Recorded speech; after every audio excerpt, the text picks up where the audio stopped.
అండి. అందరూ ఎలా ఉన్నారు? బాగున్నారా? ఈ వర్షంలో మనకి వేడివేడిగా తాగాలంటే ఫస్ట్ గుర్తొచ్చేది ఏంటండి? టీ కదా! దీన్ని ఇంకా టేస్టీగా ఎట్లా పెట్టుకోవాలో చూద్దాం. ఇవాళ మసాలా చాయ్ ఎలా చేయాలో చూద్దామండి. చాలా సింపుల్ అండ్ కొన్ని టిప్స్ ఫాలో అయితే సరిపోతాయి.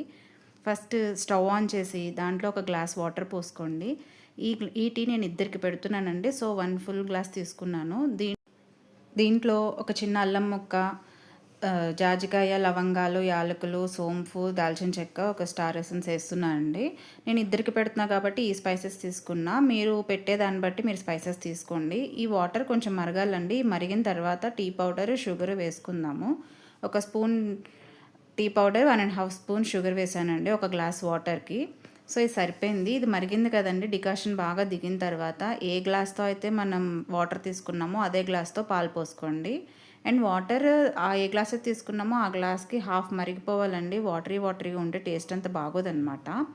పాలు యాడ్ చేశాక ఇట్లా మధ్య మధ్యలో తిప్పుకుంటూ ఉండండి.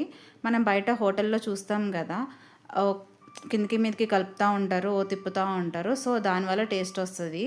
సో ఇట్లాగే మీరు కూడా కలుపుకుంటూ ఉండండి, టేస్ట్ బాగా వస్తుంది. గుర్తుపెట్టుకోండి, వాటర్ మొత్తం మరిగిపోతేనే ఆ మసాలా ఫ్లేవర్ అంతా టీలో దిగుతాయండి. సో తాగేటప్పుడు కూడా చాలా మంచిగా అనిపిస్తాయి, టేస్టీగా అనిపిస్తాయి. అండ్ మనం అల్లం, లవంగాలు, యాలకులు వేసాం కదా, దానివల్ల గొంతుకు కూడా ఏమైనా జలుబు ఉన్నా కూడా తగ్గిపోతుందండి. సో ఇట్లా మరగపెట్టుకోండి, నీళ్ళగా దించొద్దు. చూసారు కదండి, చాలా ఈజీ, చాలా సింపుల్ అండ్ చాలా త్వరగా అయిపోద్ది కూడా. ఎప్పుడన్నా కొంచెం హెడేక్ వస్తున్నా, గొంతు కిచకిచ అంటున్నా, ఇట్లాంటిది ఒక చాయ్ పెట్టుకొని తాగితే అన్నీ తగ్గిపోయిద్ది అనిపిస్తుంది. మీరు ట్రై చేయండి. ట్రై చేసి ఎట్లా ఉందో కామెంట్లో చెప్పండి.